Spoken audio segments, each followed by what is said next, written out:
Şəfiqə xanım Axundova 1924-cü il yanvarın 21-də Azərbaycanın ən qədim mədəniyyət mərkəzlərindən biri olan Şəki şəhərində tanınmış, ziyalı Qulam Bağır oğlu Axundovun ailəsində anadan olmuşdu. Şəki Qəzası Rayon Komitəsinin birinci katibi Qulam Axundov ictimai işlərdə son dərəcə fəal olmuş, yoxsullar üçün məktəblər açmış, teatr təşkil etmiş və digər mütərəqqi tədbirlər həyata keçirmişdir.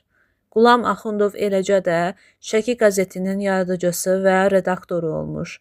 Ömrünün axırınadək vicdanla, fədakarcasına işləmiş, bütün həyatı boyu xalqa xidmət etmişdir. Şəfiqə xanım Axundovanın anası Züleyxa Səməd qızı Axundova Azərbaycanın yazıcı, dramaturqu, filosof və böyük ictimai xadim Mirzə Fətəli Axundovun nəslindən idi.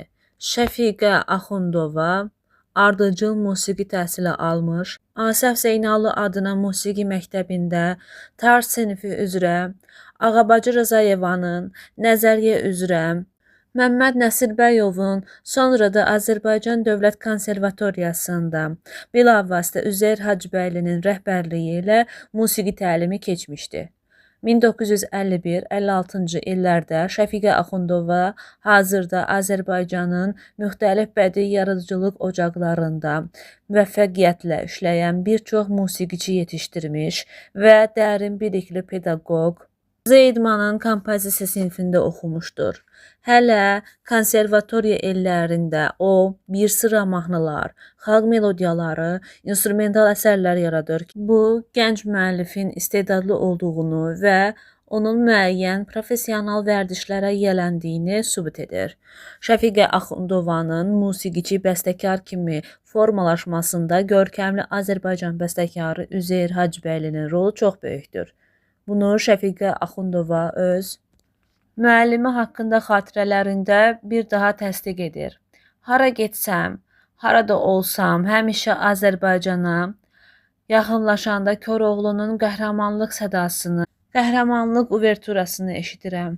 Bu səslər reisin səsi ilə, gür çayların zümzüməsi ilə qovuşaraq bir növ cənginin ahənginə çevrilir.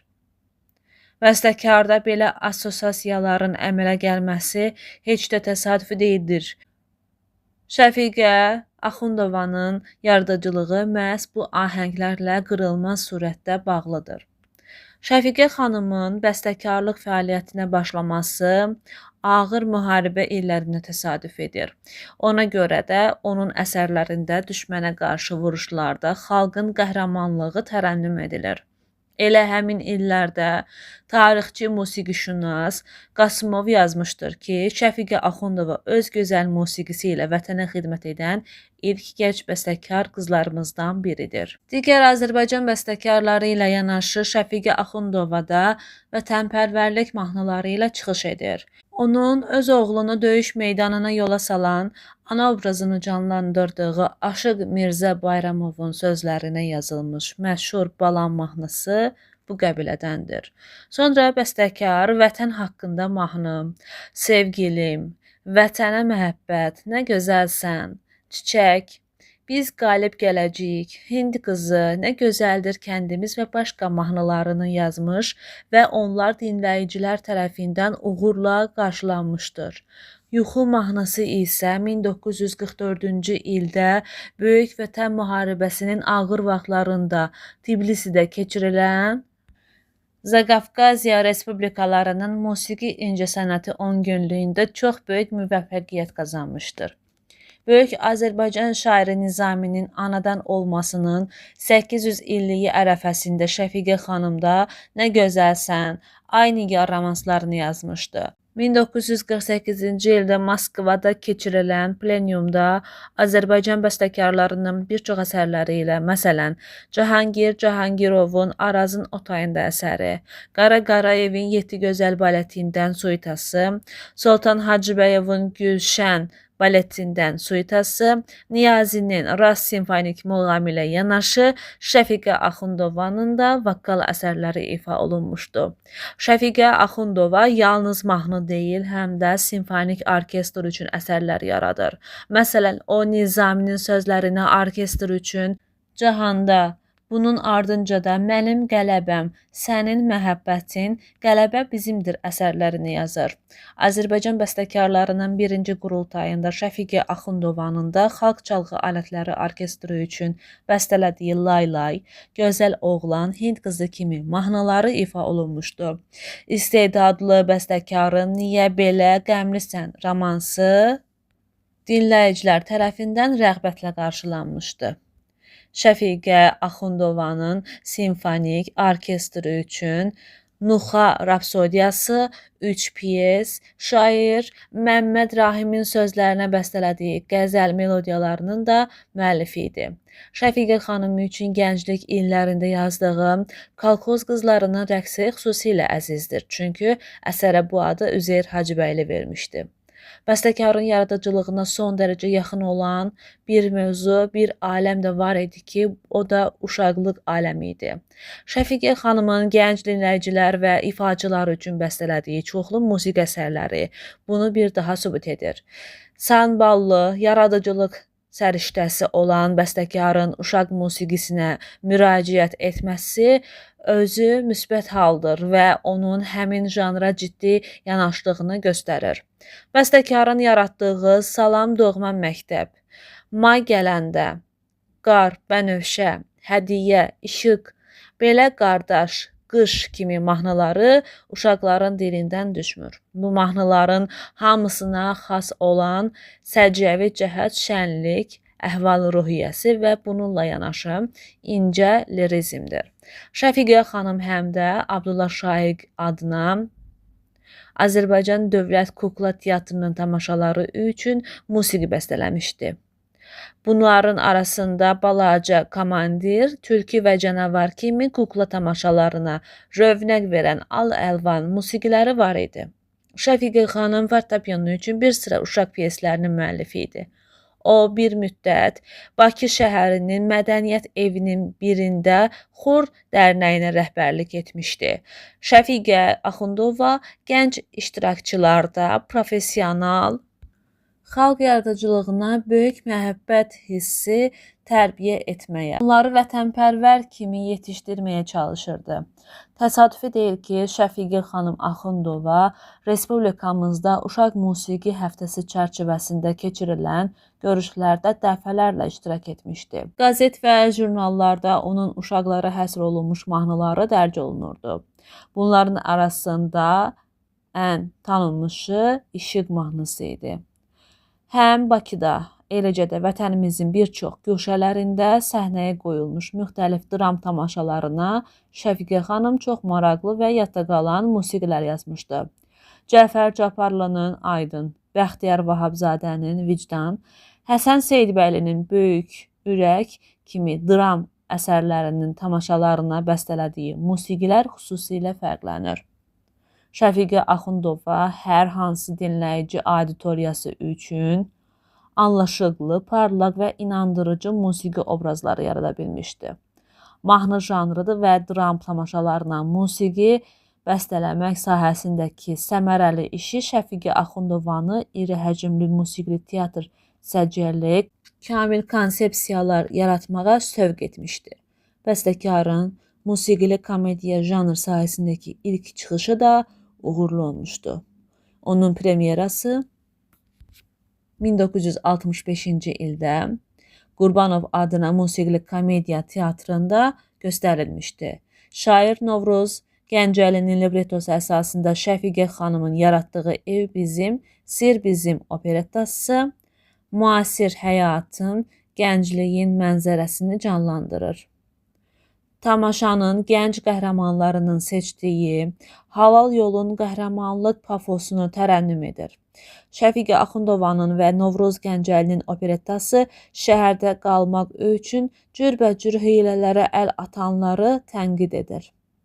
Bu əsərdə də Şəfiqə Axundovanın musiqisi onun yaradıcılığına xas olan cəhətlər Musiqi materialının sərbəst ifadəliliyi, həssaslığı ilə fərqlənir. Onu da qeyd edək ki, zamanəmizin görkəmli bəstəkarı Qaray Qarayev Azərbaycan Bəstəkarlar İttifaqının 3-cü qurultayındakı hesabat məruzəsində Respublikamızın bəstəkarları tərəfindən yaradılmış yeni maraqlı operettaları arasında Şəfiqə Axundovanın Ev bizim, Sir bizim operettasını da ayrıca qeyd etmişdi. Geniş yayılmış mahnıların müəllifi Şəfiqə Axundova öz yaradıcılığında opera kimi mürəkkəb professional musiqi janrına da müraciət edir. Şəfiqə Axundovanın 1974-cü ildə yaratdığı operası həqiqətən bəstəkarın yaradıcılıq tərcüməyi halında mühüm hadisə idi. Bəstəkarda xalq yazıcısı Süleyman Rəhimovun eyni adlı məşhur povestini musiqi məqamına köçürmək ideyası belə əmələ gəlir. Operanın librettosunu yazmağa, bu əsərin mənzum variantını yaratmış şair İskəndər Coşqun cəlb olunur. Məhəbbətdə vəfalılığı, dönməz sadiqliyi tərənnüm edən, aşiqlərin, sevib-sevilənlərin istirablarını, hökmdar zülmünə qarşı onların mübarizəsini təsvir edən bir çox xalq dastanlarının motivləri operanın sujetində uzlaşır, qovuşur. Şəfiqə Axundovanın Gəlin Qayası əsəri bir çox cəhətdən Üzeyir Hacıbəylinin Leyli və Məcnun operasının ənənələrini davam etdirir. Şəfiqə xanımın etiraf etdiyi kimi, o böyük bəstəkarın Leyli və Məcnununa yaxın bir opera yaratmaq cəhdini göstərmişdi. Bu operanı Leyli və Məcnuna yaxınlaşdıran cəhət hər şeydən əvvəl onun ideyasıdır. Operanın qəhrəmanı Gülbahar ölərkən ucadan deyir ki, qaya kimi sarsılmaz, möhkəm məhəbbət məhv ola bilər, lakin vəfasını itirməz. Bəstəkar deyir, opera yazmaq mənim çoxdankı arzum idi. Ürəyimə yatan sujeti tapa bilmirdim. Belə oldu ki, bir gün Süleyman Rəhimovun Gəlin Qayası povesti üçün radio verilişi hazırlanırdı. Mən yazıçının əsərini oxudum və çox xoşuma gəldi. Musiqisi Şəfiqə Axundova tərəfindən bəstələnmiş Gəlin Qayası radio piyesi ilk dəfə efirdə 1962-ci ildə səslənmiş və dinləyicilər tərəfindən bəyənilmişdi. Şəfiqə xanım yazır, ümumiyyətlə radio piyes haqqında, eləcə də onun musiqisi haqqında çox müsbət rəylər olmuşdu. Bunlar məni xeyli ruhlandırmışdı, lakin o zaman hələ xəyalıma gətirə bilmirdim ki, 10 il keçəndən sonra eyni adlı opera yazmağa başlayacağam. Radio piyesində xeyli bitkin musiqi nömrələri səslənmiş olsa da, bəstəkara tamamilə aydın idi ki, o hələ öz fikrini lazımınca ifadə edə bilməmişdi. Elə o vaxtdan opera üzərində işə başlamışdı. Beləliklə, mən Gəlin Qayası povestinə müraciət etdim. Daha doğrusu, bu əsərlə tanışlığım məndə xalq dastanı əsasında opera yaratmaq arzusu oyatdı. Yazıcı öz səadəti uğrunda sözləri çarpışan, vicdanlı və vəfalı baş qəhrəman Gülbahar obrazını elə gerçək və parlaq yaratmışdı ki, bu obraz bir bəstəkar kimi məni ruhlandırmaya bilməzdi. Şəfiqə xanım xatirələrində qeyd edir ki, Süleyman Rəhimov operanın yazılması prosesi ilə son dərəcə maraqlanır və bəstəkarın digər janrlara müraciəti ilə əlaqədar müəyyən məqamlarda haşiyəyə çıxmasına qayğıkeşcəsinə yanaşırdı. O deyirdi ki, ara vermədən çalışmaq, bütün bu böyük işi tezliklə başa çatdırmaq lazımdır. Üzeyir Hacıbəylin Koroğlu operasının klavirini almış və üstünü yazıb ona bağışlamışdı. Opera tamaşasındakı musiqi məzmununun məqam düzümünün əsasına da radio piyesinə bəstələnmiş musiqi təşkil edir. Bununla bərabər yenidən işlənən yerlər, ən əvvəl bir sıra epizodların musiqi məzmununa edilən düzəlişlər də az deyildir. Şəfiqə Axundovanın Gəlin Qayası operası bədii yaradıcılıq sahəsində fəaliyyət göstərən ziyalılar və ictimaiyyət tərəfindən bir lirik mahnı operası kimi qarşılanmışdı. Ona görədir ki, Şəfiqə Axundovanın operasında bəstəkarın yaratdığı digər janrlarda olduğu kimi, onun mahnı janrına olan sevgisi öz əksini tapmışdı. Uzun illər boyu fikrində tutduğu, barəsində ətraflı düşündüyü sevimli Gülbahar obrazı Şəfiqə Axundova tərəfindən onun mahnı janrına olan meyli sahəsində yaranmışdı. Şair Bəxtiyar Vahabzadə operanın ilk tamaşasından sonra demişdir ki, bu operanı mahnı operası adlandırmaq düzgün olardı. Operanın səhnə boyu axan musiqisi, onun ariyalı mahnısı səciyyəvi idi. Şəfiqə Axundovanın yaradıcılığı onunla diqqəti cəlb edir ki, ürəyə yatır ki, bəstəkar müraciət etdiyi hər hansı janrı son dərəcə dərindən öyrənir, cərəyan edən bütün hadisələrin ruhunu duyur, yaşayır, onları öz fərdi imkan süzgəcindən keçirir. Bəstəkarın müxtəlif janrlara müraciət etməsinə baxmayaraq, onun yaradıcılıq fəaliyyəti mahnılarında daha aydın şərhini tapır. Bəstəkarın mahnılarından bir çoxu bizə dram tamaşalarına yazdığı musiqidən gəlib. Bunlardan bir çoxu onun opera və operettasına daxil olub. Ümumiyyətlə, mahnı janrına meylliliyi bəstəkarın yaradıcılığının uğurlu olduğu bədii sferanı əhatə edir. Bəstəkarın mahnı yaradıcılığını xarakterizə edərkən demək lazımdır ki, son dərəcə zəngin və rəngarəng çalarlı, lirik səciyyəli yaradıcılığa malik idi. Yalnız çox qabiliyyətli bəstəkar, sərrast və həzin ifadəli və dinləyicilərin qəlbinə uyğun, həyəcanına şərik musiqi yaratmağa nail ola bilər. Şəfiqə Axundovanın bir çox mahnıları adamların əmək fəaliyyətinə, doğma diyarın gözəlliyinə, xalqlar dostluğuna həsr olunmuşdu. Onun Vətənim, Gözəl kəndimiz, Günəşli Azərbaycan, Təyyarələrə mahnısı bu qəbilədəndir. Naxçıvanın gözəlliyi barədə təəssüratlarını bəstəkar Araz mahnısında ifadə etmiş və bu mahnı ilk dəfə Naxçıvanda ifa olunmuşdu. Bəstəkarın bir çox mahnıları bilavasitə Respublika rayonlarının seyrindən aldığı təəssüratlardan yaranmışdı. Məsələn, Ağsu və Göyçayda olarkən pambıq tarlalarına heyran olmuş, eyni zamanda Şamaxı özümçülərini, Bakı neftçilərini böyük qiymətləndirmişdi. Nəğməli Lənkəran, Çayçı qızlar mahnılarında Lənkəran rayonunun ürəkaçan mənzərəsi, çayçı qızların fədakar əməyi tərənnüm olunub. Şəfiqə xanım eyni zamanda bir çox şairimizin sözlərinə də mahnılar yazıb. Bunlar Xuraman, Kəlbəcər dağları, Dağlar oğlu və sair digər mahnılardır. Şəfiqə xanımın əmək qəhrəmanlarına həsr etdiyi mahnılar da az deyil. Bunların arasında Xuraman Abbasova, Zaminə Aslanova, İldırım Cəfərova həsr olunmuş məlahətli, əməyin fərəhi duyulan mahnılar var idi. Şəfiqə Axundova şair Həmid Abbasla birlikdə adlı sanlı neftçi, sosialist əməyi qəhrəmanı Musa Bayramova həsr olunmuş mahnı yazmışdı.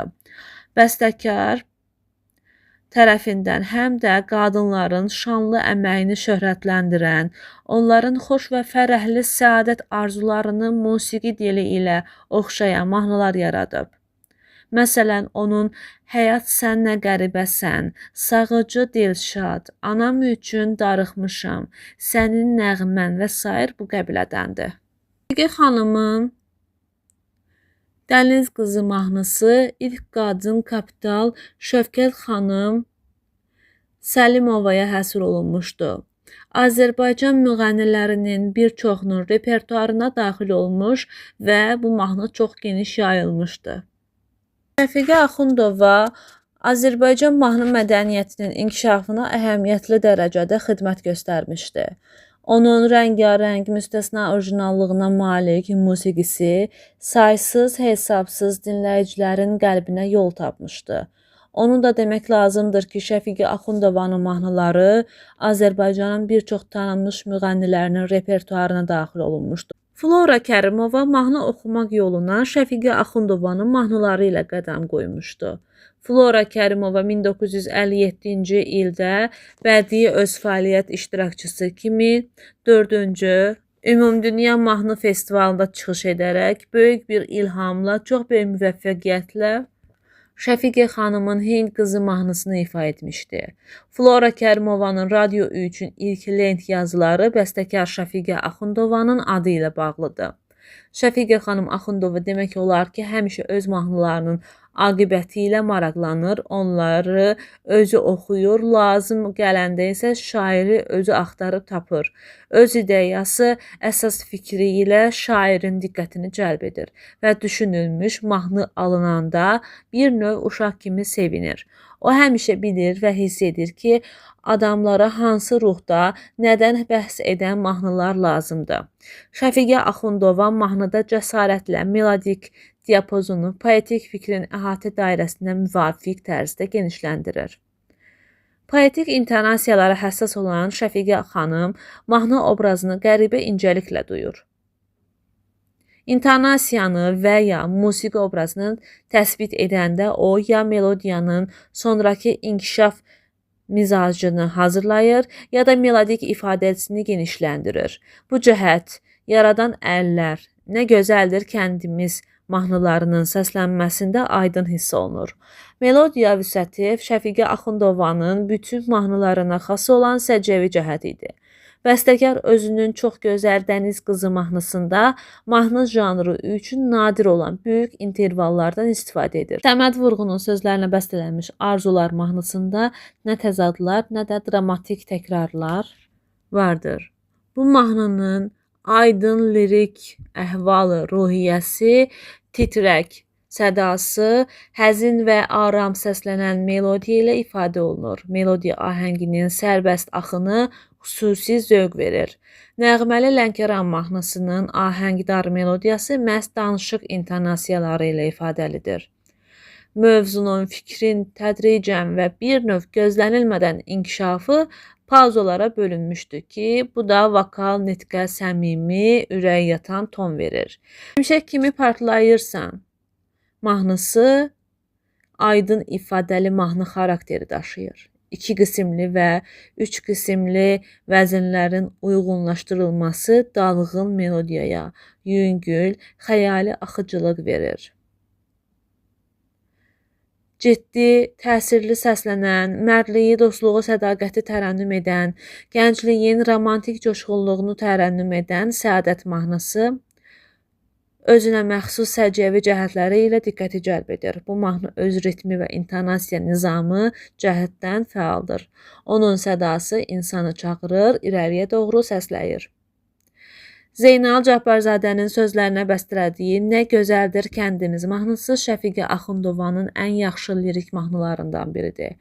Lirik, rəqs musiqili bu mahnı ifadə vasitələrinin rəngarəngliyi ilə həm də palitraya rövnəq verən, onu zənginləşdirən yeni üslub üsulları ilə fərqlənir.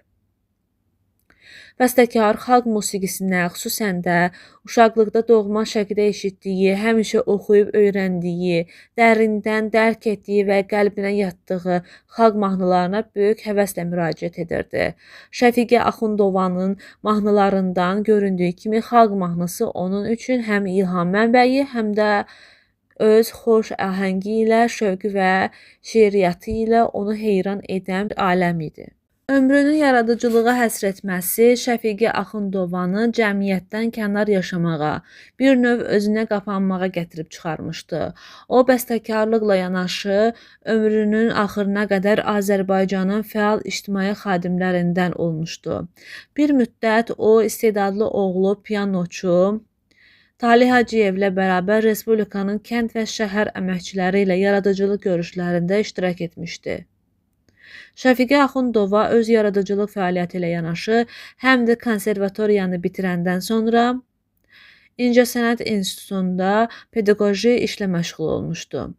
Şəfiqə Axundovanın çoxcəhətli fəaliyyəti və Azərbaycan musiqi sənətinin inkişafına olan xidmətində dəfələrlə mükafatlandırılmışdı. O, 1943-cü ildən Azərbaycan Bəstəkarlar İttifaqının üzvü olub. 1900 1959-cu ildə Şərəf nişanı, 1973-cü ildə Azərbaycan Respublikasının Əməkdar İncəsənət xadimi, 1998-ci ildə Azərbaycan Respublikasının xalq artisti, 2005-ci ildə Şöhrət ordeni ilə təltif olunmuşdu. Şəfiqə Axundova 70 ilə yaxın Azərbaycan Bəstəkarlıq Məktəbinin şanlı dəstəsinin ən ön sıralarında duran bəstəkarlarından biri olmuşdu. Şəfiqə Axundova mətbuat sahəsində də musiqiyə aid müxtəlif problemlərə toxunaraq maraqlı məqalə və resenziyalarla çıxış etmişdi. Bəstəkarın 50, 60, 70-ci illik yubileyləri yüksək səviyyədə qeyd olunmuşdu. 85 illik yubileyim 2009-cu ilin may ayında Şəkidə keçirildi. Ömrünün sonunacan Şəfiqə xanım əsərlər yazmış, Azərbaycanda keçirilən bütün tədbirlərdə aktiv iştirak etmiş, Şəkidə keçirilən İpək Yolu Beynəlxalq Festivalının daimi iştirakçısı olmuşdu. Şəfiqə xanım bir neçə il daha yaşasaydı, 90 yaşına çata bilərdi. 2013-cü ilin iyul ayında Şərq dünyasında opera yazan ilk qadın bəstəkar Şəfiqə Axundova dünyasını dəyişdi.